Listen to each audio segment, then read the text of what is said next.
ଯୁକ୍ତ ଦୁଇ ବିଜ୍ଞାନ ପରୀକ୍ଷା ମୂଲ୍ୟାୟନରେ ତ୍ରୁଟି ଥିଲା। କମ୍ ମାର୍କ ପାଇଥିଲେ ନୀଳକଣ୍ଠନଗର ସରସ୍ୱତୀ ବିଦ୍ୟା ମନ୍ଦିରର ଯୁକ୍ତ2 ଛାତ୍ର ଏସ୍ ନିହାର ରଞ୍ଜନ ପାତ୍ର। ପଦାର୍ଥ ବିଜ୍ଞାନରେ 89 ମାର୍କ ଆସିଥିଲା। ଏଥିରେ ଏସ୍ ନିହାର ରଞ୍ଜନ ଅସନ୍ତୋଷ ପ୍ରକାଶ କରି ମୂଲ୍ୟାୟନରେ ତ୍ରୁଟି ନେଇ ପୁନଃମୂଲ୍ୟାୟନ ପାଇଁ ଆବେଦନ କରିଥିଲେ। ପୁନଃମୂଲ୍ୟାୟନ ପରେ 89 ମାର୍କରୁ 98 ମାର୍କ ପାଇଥିଲେ। ଫଳରେ 600 ମାର୍କରୁ 596 ମାର୍କ ରଖି ନିହାର ସାରା ଓଡ଼ିଶାରେ ଯୁକ୍ତ2 ବିଜ୍ଞାନ ପରୀକ୍ଷାରେ ତୃତୀୟ ସ୍ଥାନ ହାସଲ କରିଛନ୍ତି। ନିହାରଙ୍କ ଏଭଳି ସଫଳତା ପରେ ନୀଳକଣ୍ଠନଗର ସରସ୍ୱତୀ ଶିଶୁ ବିଦ୍ୟା ମନ୍ଦିର ପକ୍ଷରୁ ତାଙ୍କୁ ସମ୍ବର୍ଦ୍ଧିତ କରାଯାଇଥିଲା। ପୁନଃ ମୂଲ୍ୟାୟନ ପରେ ଉଚିତ ମୂଲ୍ୟ ପାଇଲେ ନିହାର। ଏନେଇ ତାଙ୍କ ସହ ଅଧିକ ଆଲୋଚନା କରୁଛନ୍ତି ବ୍ରହ୍ମପୁର ବ୍ୟୁରୋ ଚିଫ୍ ସୁରଜିତ କୁମାର ପଣ୍ଡା। ସରସ୍ୱତୀ ବିଦ୍ୟା ମନ୍ଦିରର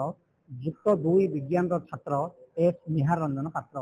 ଯୁକ୍ତ2 ବିଜ୍ଞାନ ପରୀକ୍ଷା ଯେତେବେଳେ ଫଳ ପ୍ରକାଶ ପାଇଲା ସେତେବେଳେ ଫିଜିକ୍ସର କମ୍ ମାର୍କ ଆସିଥିଲା ଏବଂ संगे संगे कॉन्फिडेंस थे जे अधिक मार्क आसो तेणुक पुनः मूल्यांकन बोलिकी से निवेदन करते आवेदन करते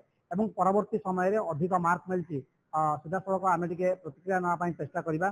रही निहार रंजन रही सीतामाता रही अनुष्ठान प्रधान आचार्य रही न्यूज सेवेन को स्वागत करते जिते युक्त2 विज्ञान परीक्षा फल आप बाहर से कौ सब्जेक्ट मार्क आप कमी परवर्ती समय केमती आवेदन करते जिते रिजल्ट प्रकाश पाइला से मोर फिजिक्स मार्क आशा जी कर कम रही 89 मार्क रही किंतु मु कॉन्फिडेंस थी जे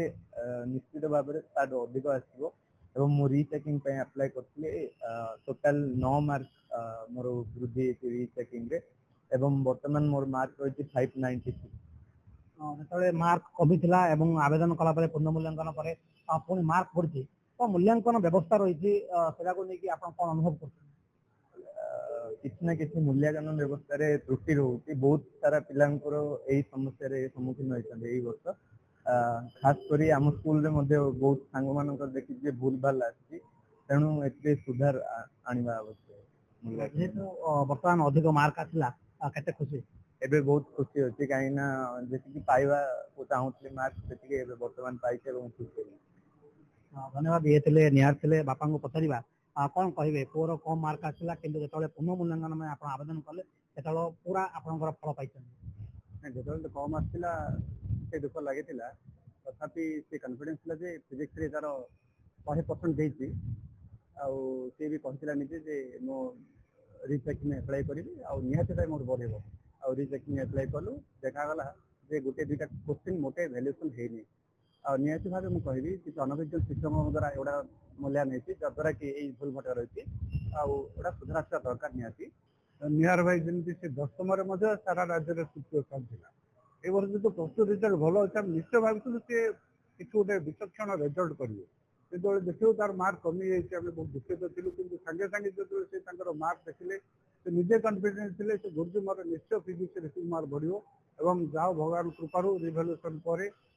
बढ़ी बर्तमान 99.3 सारा राज्य में तृतीय स्थान दशम तृतीय स्थान रखिले तृतीय स्थान रखिले तेणु आज गोटे संबर्धना उत्सव संबर्धित कलु बापा सम्मानित कलु उचित मूल्य पाई उचित फल पाई जहाँ को लेकिन निजे जी परीक्षार्थी थे से खुशी रही परिवार वर्ग खुशी रही शिक्षानुष्ठान प्रधानाचार्य और अन्य शिक्षक मैंने खुशी जाहिर कर कथा हूँ जितेबाला छात्रटी परीक्षा दिए और मूल्यांकन कराए से मूल्यांकन जमी आउ भविष्य में यार त्रुटि विच्युति नहे एप्रति सतर्क रहा आवश्यक और किभली भाव पिलाटी तार उचित मूल्य और उचित फल पाइब से दिगरे दृष्टि निक्षेप कर आवश्यकता रखुच्छी जहाँ निहार शेष में उचित मूल्य पाई खुशी जाहिर कर कैमरा पर्सन आलोक बेहरा सुरजित कुमार पंडा न्यूज 7 ब्रह्मपुर।